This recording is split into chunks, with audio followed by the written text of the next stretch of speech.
Pay attention to this video. Well, I was pretty excited, titillated as fourth graders get. It was kind of planned, it was kind of set up, okay, we're gonna meet here and we're gonna do this. The anticipation was a bit nerve-wracking. Got there, did the deal. Somehow I just remember running home. It was just too much.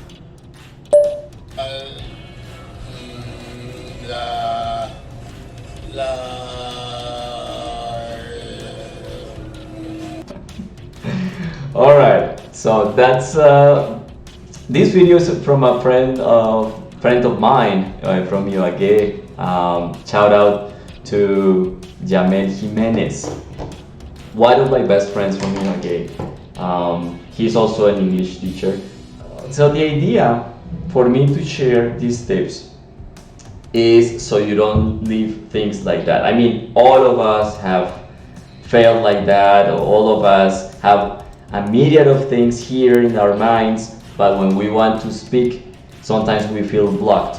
All right, so that's what has inspired me to do this series of videos. All right, and tip number one is to create a circuit. Guys, I can't emphasize enough. I know I have been repeating this thing. Try to create an environment in which you are exposed to the language. In countries like Colombia, where people don't speak English, we need to create the environment ourselves. I know it's artificial, but we need to do it. Otherwise, how are we going to improve? How are we going to learn new words? How are we going to practice with people if nobody speaks English here? According to the Oxford Dictionary, a circuit is a line or route or journey around a place. So take this journey around your house, where in every station you see English. In one of my videos, I'm gonna leave it somewhere on screen, I had mentioned this. Writing down expressions and pasting them in different parts of the house is a way to being exposed to the vocabulary. Or watching TV in English, learning music. Well, I mean, I've been really repetitive about this, but we need to create that circuit. So the second definition is the complete path of wires and equipment along which an electric current flows. Well, this is more similar to this image over here, but as you can see, all of those wires are connected to kind of a motherboard or something like that. I mean, if some of you are experts on this, you can correct me in the comments. Number 3, in sports. A series of games or matches in which the same players regularly take part. That's also a circuit. But in this case, let's create a circuit in your house in which if you go from one place to another one, or within your room, if you don't feel comfortable doing outside of your room, create that circuit. Create those sources of input so you can learn and continue learning all the time.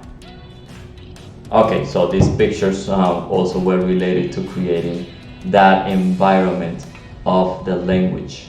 Just writing down messages in English. If maybe you found an interesting quote, but let's start creating that circuit in our houses. Take the risk of speaking. To be fluent, we need to speak. Fear is our enemy here. We cannot be afraid of speaking.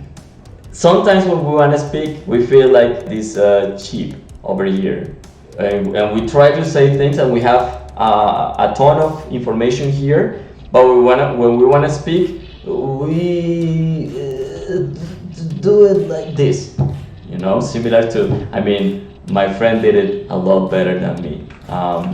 So yeah, Jamel did it a lot better than me. That's him. We need to take the risk of speaking. All right. Doesn't matter if we do it correctly or not. I mean, we will find out when we do it. If we don't do it, we will never know. It is more meaningful to learn when we make mistakes. Well, the idea is not to continue making the same mistakes, but mistakes should be the foundation of improvement. Nobody's perfect. So feel free to speak and make mistakes. Take the risk of speaking. That will be the second tip of today. Speak in chunks. This probably is new for many of you. Maybe for the prospective teachers it is not new, but for many of you, speaking in chunks may be a new concept to you. Alright, so chunks are groups or sections of language. If we take a book and you take maybe a sentence, you divide that sentence into phrases, into groups of words, it becomes easier to speak. And people speak in chunks all the time. There is this famous idiom, I'm pretty sure some of you have heard it. Monkey see, monkey do. A way in which a child learns, and a way in which we all learn too, is by copying what others do. I mean, and I'm talking in a positive sense. That's where this idiom comes from. When we watch movies, when we watch TV series, when we were children and we saw our parents, we copied their behavior many times, and that's how we learned. And that's why we speak a language, because since we were born, we were exposed to that language and we were copying others. They were our models. So if you live in a country where there is not a chance for you to have different models who speak the language you're learning, so you need to find those models on the internet. I mean, right now it's pretty easy. The thing is that you need to avoid distractions when you are on the internet and set your goal and do it every day consistently. Monkey see, monkey do. Find that model and copy him or her. An exercise that worked for me when I was beginning was I used to spend a whole afternoon analyzing a movie, and I used to stop it and go back and in the interesting parts, I wrote some of the dialogues, some of the conversations in the movie, and I try to practice by repeating exactly what I heard. And sometimes it helps, sometimes not. It does help a lot, most of the time. And you can even try to copy the accent and all. But I need to emphasize, there is nothing wrong on having an accent. You can have an Indian accent or a Colombian accent or a Brazilian accent or an Italian accent, doesn't matter. This nativism is part of the past. I mean, it is good to have native-like accent. I mean, I'm not against that. But there is nothing wrong in having your own accent, in sounding foreign. I am proud of my accent, for example. I sound really Latin American. The most important thing is communication. But try to find models on the internet and repeat, repetition, because it helps you also speak in chunks. When you do this exercise I'm telling you, you will notice that people speak in chunks all the time, in groups of phrases, in groups of words. And so monkey see, monkey do will help you with that. Next tip, read out loud in chunks. The same as we did before, but with reading. You take a book and you start reading it and try to divide the text in chunks. Don't read word by word, stopping between each word. If you feel really uncomfortable reading out loud, find an audiobook. Audiobooks, I mentioned in a previous video, are amazing for this.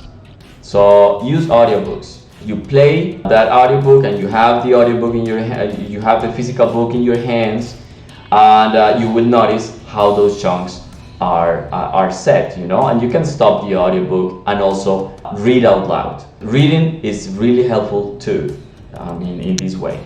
Use music as an ally. Music is input, reading is input, the internet is input. Take that out of the internet. Make the circuit I mentioned before, and use music as your ally. A lot of people like music in English, if English is your target language. But if you're learning another language, well, use music in that language. Italian, French, Portuguese, Mandarin Chinese, Russian. Use it as your ally, but not just listening to that music. Sometimes we play music and we don't even understand what is being said there, but just because we like the rhythm. Don't do it like that. Music should be your ally. Music is full of new words, full of lexicon. You will be acquiring also fluency when you learn the lyrics of a song. So listen to it, learn the lyrics, and sing. You will be also speaking in chunks. Music is like speaking, just like, speaking with melody and rhythm. That's it. So if you want to be fluent, you need to listen to music as well and use it as your ally, not just because of how good it sounds, but because of the myriad of things that you can obtain from music. And you will be killing two birds with one stone. Use tongue twisters. I mentioned this one in another video too. Tongue twisters help you polish certain combinations of sounds. As an example, so in this case, I will be practicing the sound sh. As you can notice, she sells seashells on the seashore, you see? And you can find on the internet tons of other tongue twisters with which you can practice and improve your English, all right? Master combinations of sounds. This is what tongue twisters are about. So find different combinations of words, practice, and chances are you will be improving a ton with this. Talk to yourself. Finally, this is the last one. Number 7, talk to yourself in English. Guys, try to reflect over there where you are. How many times a day you talk to yourself in your own language, being it Spanish or whatever. Try to do that reflection, okay? Try to be aware. How many times a day you're speaking to yourself? I mean, not out loud, maybe inside your head. Chances are, more than 90% of the time, we are talking to ourselves. Let's try to do this in the language we want to acquire. You will be surprised of how much you improve. Do it mentally, do it orally. Write down what you want to say even and say it.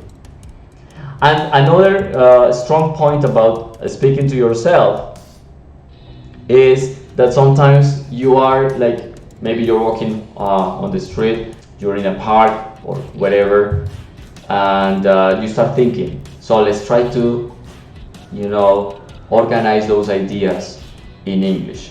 You will notice that you have a lot of words that you don't know. So take out your phone and start looking for those words. It's an excellent exercise to get vocabulary, to learn vocabulary. Talk to yourself, and if you find yourself stuck in an idea because you don't know a specific word, so take out your phone and look for it, and then start writing a list of new words. So guys, this was a pretty short video. I wanted to share these tips with you. I hope they help you a lot. Be attentive. These days I will be interviewing some of my friends for the channel. And as always, thank you very much. I'll see you around. Take care. Set up, okay, we're gonna meet here and we're gonna do this. The anticipation was a bit nerve-wracking. Got there, did the deal. Somehow I just remember running home. It was just too much.